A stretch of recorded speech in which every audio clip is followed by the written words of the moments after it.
yang lemah itu termasuk dosa juga. Makanya aku sering bilang gini kan ya, contoh ya misalnya, ketika seorang istri bermaksiat, maka suami kena dosanya. Kenapa? Bukan dosanya itu sebenarnya, tapi dosa karena dia nggak didik istrinya. Sebenarnya tetap dosa masing-masing.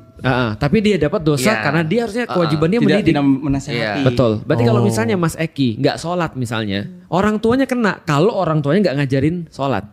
Tapi kalau orang tuanya sudah ngajarin sholat, Mas Eki tetap nggak mau sholat, itu dosa sendiri. Orang tua udah ngajarin kok, gitu kan ya. Nah tapi kalau misalnya Mas Eki nggak sholat, karena orang tuanya nggak pernah ngajarin, Mas Eki dosa, orang tuanya dosa. Tapi orang tuanya dosa bukan dosa nggak sholat, dosa karena nggak ngajarin.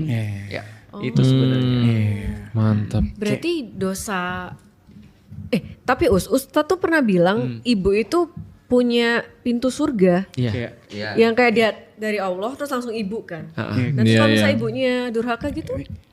Kalau ibunya durhaka ya berarti ya tetap jadi pintu surga. Misal kalau konteksnya ibuku masih belum bertaubat gitu Ustaz. Tetap pintu surga Telapak bagi kakinya apakah lu. masih ada surga di situ atau Masih. rest area? Masih. Kok bisa Surga. masih ada surga padahal dia kan udah gak mengikuti aturannya Allah. Karena surganya bukan karena dianya, tapi perlakuan kita ke dia. Oh jadi kita sebagai anak harus Iya. tetap menghargai dan menghormatin di. Itu konsep yang agak sulit aku terima sih. Oh, Karena aku dibesarkan di keluarga yang nggak pernah punya terima kasih, nggak pernah diajarin maaf. Gitu. Aku nggak bisa pernah ngerti konsep itu sih. Tapi ketika aku masuk Islam, aku jadi ngerti bahwasanya nilaiku bukan ditentukan dari perilaku orang tuaku, tapi perilaku aku kepada orang tuaku.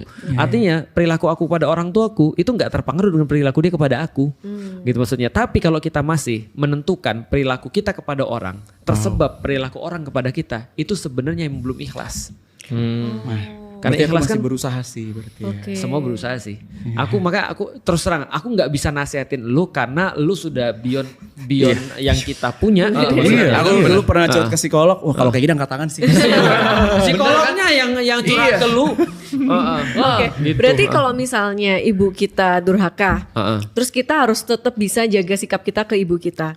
Nanti pahala. Coba bayangin, lihat Eki.